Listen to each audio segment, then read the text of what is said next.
security forces have recovered, in fact, from Manipur, a large cache of weapons during search operations. What you will now see on your screens very, very shortly is an image of the haul.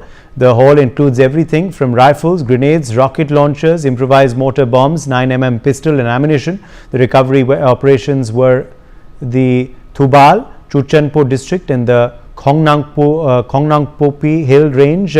Strict measures have also been implemented at the vulnerable locations, and a security convoy was also provided along with sensitive stretches to guarantee the free and safe movement of essential items. Additionally, a total of 111 checkpoints were set up across different districts in both hill and valley areas. Despite these stringent measures, no detentions have been reported in connection with the violations. Major Gen G Dwivedi, defense expert, is joining us live. We also have BL Vohra, former DGP and Home Secretary of Manipur, live with us. Major Mohammed Ali Shah, defense expert, joins us live. Suhas Chakma, Director RRAG, is also live with us on the broadcast. Major Dwivedi, let me begin with you first. This is a further concerning development from Manipur, given the large haul by the security forces through their combing operations. I think one of the major challenges today for the security forces is how to disarm the very heavily militant groups and of course the communities.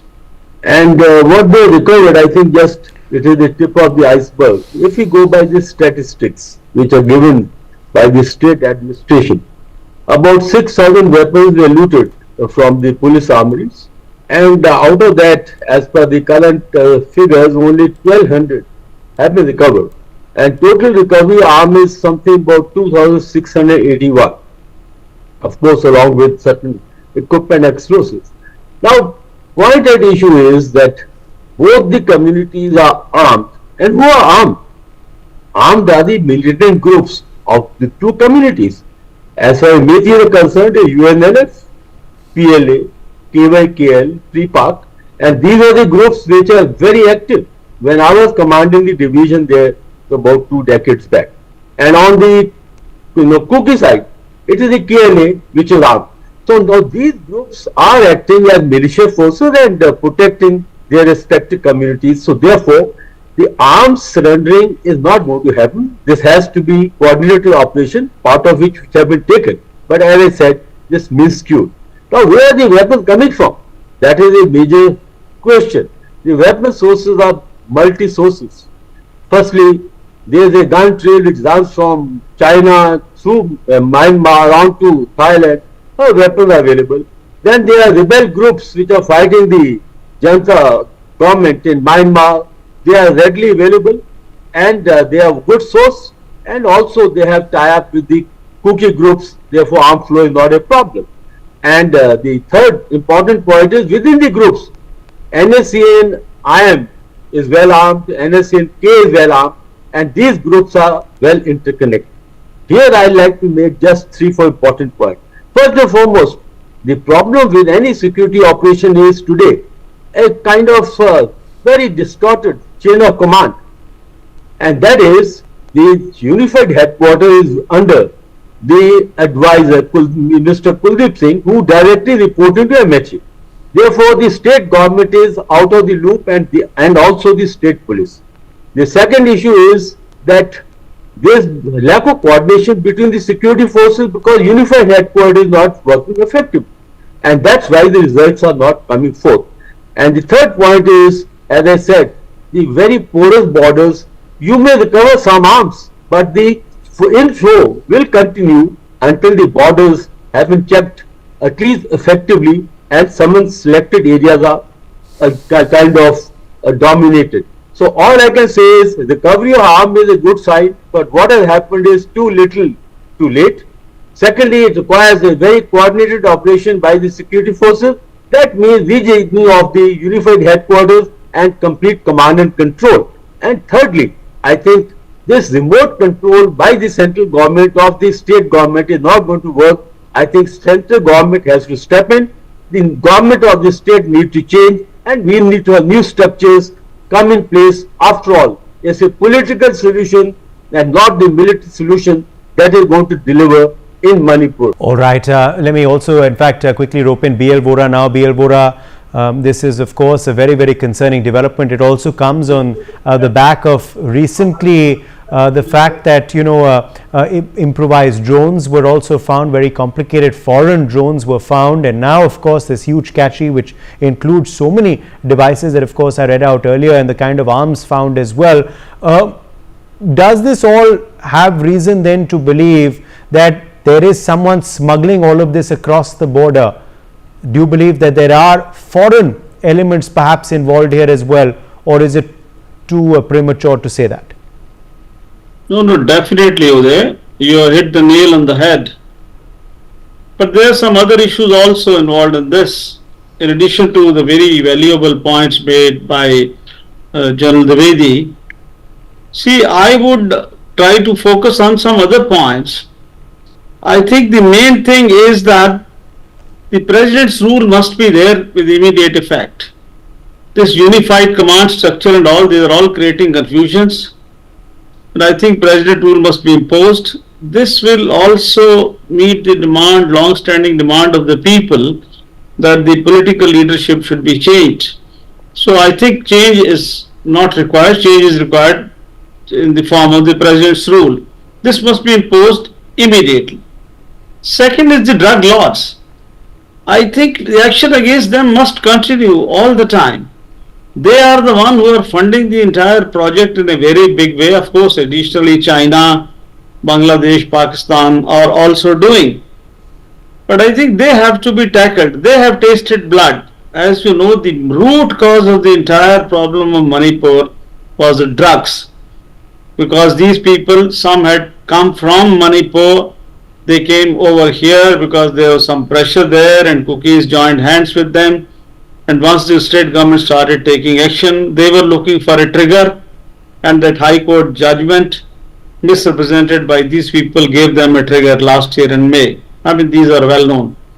So my point is that action against drug lords and of course on the border must continue, and the full might of the Indian state should be on display, whether it is political, whether it is diplomatic, whether it is economic, or even peace efforts for that matter. I think we have totally failed. If you ask me, I am very anguished that we have let it go. I think we have kind of written off the way we are dealing with Manipur. All these points which me and my colleagues here on the panel are making, I think we all have been making it now for the last 1 year, and similarly at other channels, other forums, I'm sure a lot of people are saying. But I think mainland seems to be far more important to the government. Now, one is about, and another last issue which I wanted to talk to you was about this the drone thing. I think drones should also be used by security forces. And why not? I think it's very, very important that as I use the word, the full might of the Indian state, I think must be used. This is definitely good, but definitely tip of the iceberg. Is much, much more to be done in a sustained manner on a much bigger scale. And there should be no let up at all if we want to save Manipur from further chaos. Uday. Major Mohammed Ali Shah, how concerning is this development for you? Right, Uday. Firstly, I think Dr.BL Vohra knows Manipur very well. He's been the Director General of Police over there in Manipur and Tripura. I say doctor because I would like to congratulate him. He's just been awarded an honorary doctorate from Jakarta University. And now, see, the very factors in Manipur, it's a long drawn problem, and if we are thinking we are going to solve it now, I think it's rather become very, very late, unfortunately, and very sadly, it pains me to say this, to speak the truth. Last year, 3rd of May, and now we are in September next year. We'll soon be celebrating New Year, and we'll be entering 2025 very soon. And unfortunately, I hope the situation in Manipur calms down. I hope it's brought under control. But unfortunately, no, it hasn't happened, and it pains me no end, because when I see two communities who live together like brothers, cookies and Michael have never had a history of clash earlier ever. There have been clashes between the Nagas and the cookies. the Maite fighting between the Pangals and the Maite Hindus, the Manipuri Hindus. There have been a clash between the cookies, the Thadao Spain cookie and the inside fight, I would say. But never been between Maite and cookies. They were so loving and affectionate towards each other, but today they have become bitter enemies. They do not look at each other eye to eye. I'm not talking about Manipur only. I'm talking about the cookies and Maite outside Manipur. For example, in Delhi, it's very sad. And firstly, I would like to compliment our forces, both the army and the Manipur police, for doing a very, very successful operation. And they got a cash on 21st September. They got a very, very fine cash, I would say. So as General Govind Dwivedi had earlier said, first is to disarm. And I think we are heading towards that. We got to disarm both, because the search operations were conducted in the valley and in the hills, which means in the hills there are cookies and in the valley they are Maites. Like Thobal district is actually largely Maite dominated. There's Kakchin that covers under that, and there are other belts. In Jashanpur, it's primarily cookie dominated. That's the hillside, which is closer towards Mizoram, and from there, that's how cookie goes to Manipur nowadays. They have to catch a flight to Aizawl, and then from there they come by road. But now, what could be the solution to this Uday? It's been so long. We got disarm. We are heading towards disarmament. Yes, and but there was a peace committee which was formed last year of 51 members. They were about, if I remember correctly, I might go a bit wrong in the figures, but there were 25 Maites, there were 10 cookies, there were 11 cookies or 10 Nagas, something like that. We didn't really work out well. And those people who were there in the peace committee itself rejected it. They didn't want to be there because the consent wasn't taken. Now, Uday, the IB, the Information Broadcast, the Intelligence Bureau, they would be having a list of people who may not be either cookies or Maites. For example, senior officers like Dr.BL Vohra, General Dwivedi. There are so many, the former Director General of SAM Rifle who just retired, General Pradeep Nair, there is General Shokin Chauhan, there is General Sangwan, they are former GOC 3 Corps, they are former governors over there, they are former ceasefire monitoring groups over there. So there are people who, they have been former chief secretaries who understand Manipur well. Their advice, their consultancy should be taken by the government. They understand Manipur rather than someone who doesn't understand Manipur at all. We should get people like that. We should get people who are passionate about the soil. Now, the very fact is, imagine the cache of ammunition that was recovered was indeed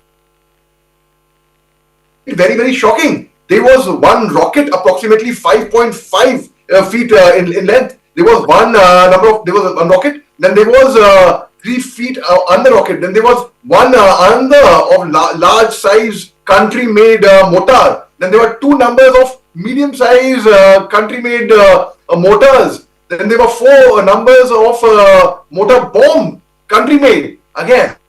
So some of them are country-made, some of them are got from smuggling from abroad. That's a different thing. It could have been. Now what's happening? See, they have all the underground factions over there in the northeast part of India.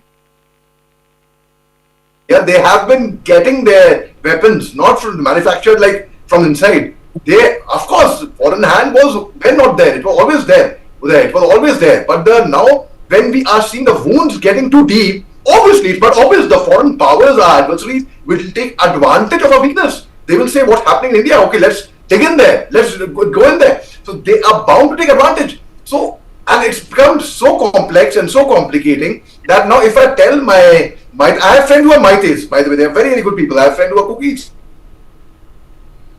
who are again very, very good people. I ask them, why are you fighting? Well, they'll be surprised to know they themselves don't know. Absolutely. So a lot of work, of course, is needed to be done. The others who are live with us, Suhas Chakma is live with us as well. Suhas Chakma, come in here on your view on this latest seizure, what it reflects according to you. Do you believe a foreign hand is suspected, and if so, how do we guard against that?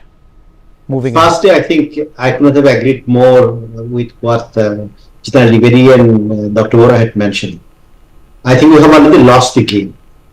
We have to remember that in Manipur, the major armed groups had never come into talks with the government of India, even after the arrest of Sanayama in 2012. Sanayama is the president of the UNF. So you could understand the ideological commitment not to engage in talks with the government of India. We have been in suspension of operations with the Kuki militants from 2008. We have already spent, so many years just engaging or not intensifying the conflict. Then in between we had loss of 5,000 ammunition, arms, 500,000 ammunitions. Just next door, you have the entire junta, which has collapsed for the first time in the last 78 years. Since independence, we have to understand that when a government like Myanmar's junta falls apart, you can imagine the power of the insurgent groups. And obviously, there is an involvement of massive international actors who have decided to overthrow the government of Myanmar, and they have been successful to a large extent. And as we discussed today, we also know that our Prime Minister had been to Washington, and as he was meeting the President of United States in the Quad meeting, you also had the Sikh groups being actually given the space in the State Department. So you have a completely chaotic situation in Bangladesh. Nobody knows whether this government will survive for 6 months, and you might see that if this interim government doesn't survive, they themselves are fleeing, and there could be civil war in Bangladesh. So in the midst of this, if we still do not decide, as this stated by General Dwivedi and Dr. Vohra, who have served there from the other side, that's from the security perspective, then I think we have already made blunders, and there is no way you can get back to the normal situation by recovering few arms and ammunitions when everybody is armed to the teeth. Please remember, the other side of the story is that there are younger boys and girls or youth of in these places. They get inspired by the collapse of the Myanmar's government. So we are taking, I think, things very, casually.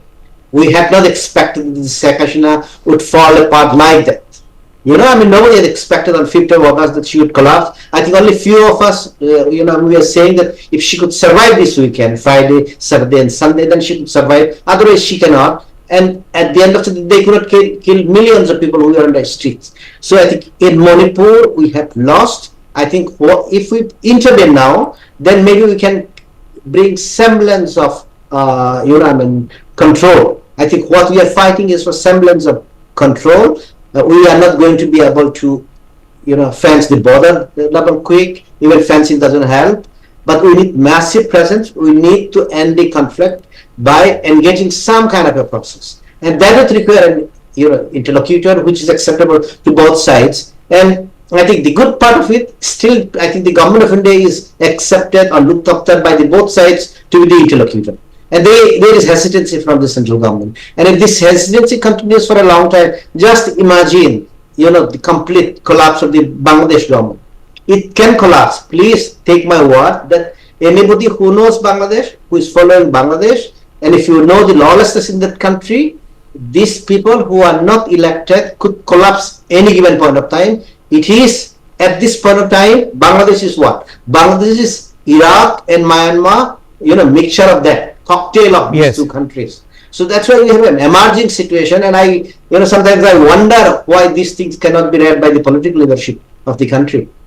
Okay, let me take that across back to Major Dwivedi. Major Dwivedi, the fact, of course, is that these are concerning developments. Of course, foreign hand has already been spoken about by our previous panelists. But now, while we, of course, can do a lot in the long term, because this is a problem that is not going to end overnight, short term, what should be the priorities of the central government? Well, Uday, first and foremost, I think short-term perspective is a national problem. No more Kuki and Maithi conflict. It is a national issue. And as Mr. Vohra rightly brought out, that whole power of the nation needs to be brought in, because it cannot be solved by any one agency, neither military nor political. It has to be whole national effort. And the syndrome of fate company or wishing the problem away is not going to solve the issue. We have to now grab the issue head on, and that's the only way. And the central government has to take control, because state government cannot solve the problem It has been stated both by the DGP as also by the state government themselves. Secondly, I think Mr. Chakma has brought out a very important issue, and that is the Bangladesh factor. Having fought Bangladesh war, know the country well. Actually, it is not only Iraq and Myanmar and Bangladesh combined, it is also the erstwhile Pakistan. It can go the way East Pakistan goes, and that is a real challenge because the radical elements there can take control, and this will be a very serious issue for us. And the third point and very important point is we cannot let this situation be just simmering. The situation has to be understood, and it's a very, I would say, sensitive situation because it can spread to northeast. Mizos have deep connect with the Kukis. Nagas there are looking forward to a Naga limb. So it can balkanize the Manipur state into Methi, into Kuki and to Nagas, and that will be, I think, a very catastrophic situation. So all I can say is national problem requires national handling. All forces must come into play. No more we can let the problem be on the back burner. It's time to be brought onto the forefront, and we've got to be fully alive as to what is going on in our neighborhood, be it China, be it Bangladesh, be it Myanmar. I think earlier the better. It's time to act now. No more forming committees and such like issues. Bring in the civil society, get the unified control, and let center act now. Uday. Yes, BL Vohra, your action plan for the government short term, what according to you they should be concentrating on? Short term, three things, Uday, I'll say. President rules straight away forthwith. No let up on that at all. Immediately. And people from outside, competent people, they should go well known from all fields, and they will definitely deliver. That's one. Two, it should be treated, of course, a national problem. The diplomatic effort, the political, all efforts, but main thing will be second, peace effort. And third would be, I'll say, as far as recovery of weapons is concerned, there are, in such cases, surrender and rehabilitation policies.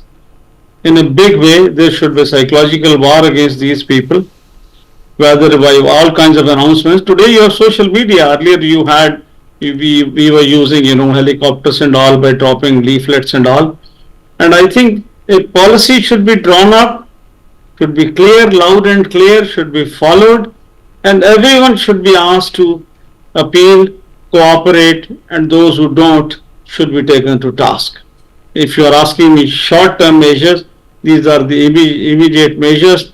People should know that the government of India is here now with full might, and things will get sorted out. That is the only way, if you ask me. Closing comments from you, Major Mohammed Ali Shah. Right, Uday, they are saying, Sam, Dam, Dand, Bhed. Do everything possible, but just get peace. Do everything possible. Take action, form peace committees, do what you do, talks, do what you want. Do how you do it. Like in the army, while I'm training, it's our senior would tell us, how you do it, just do it.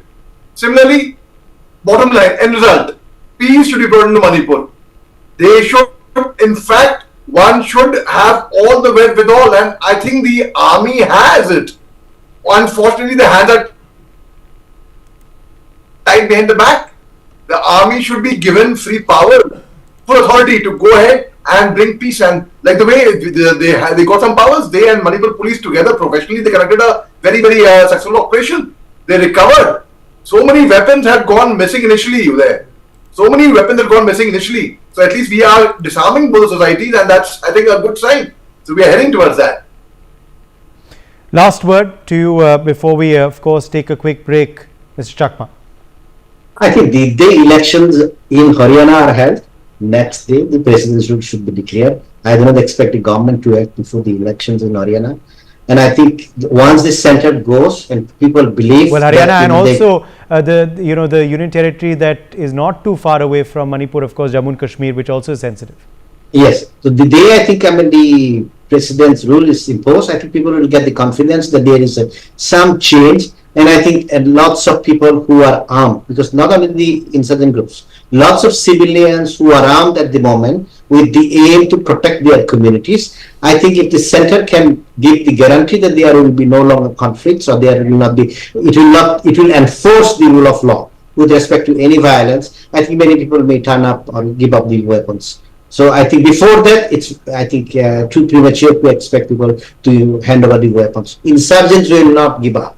But there are lots of people who are not insurgent. They are also in possession of weapons. So I think there's a need to change the state government and to be ruled directly by the central government. For more such videos, subscribe to the NewsX YouTube channel, hit the bell icon.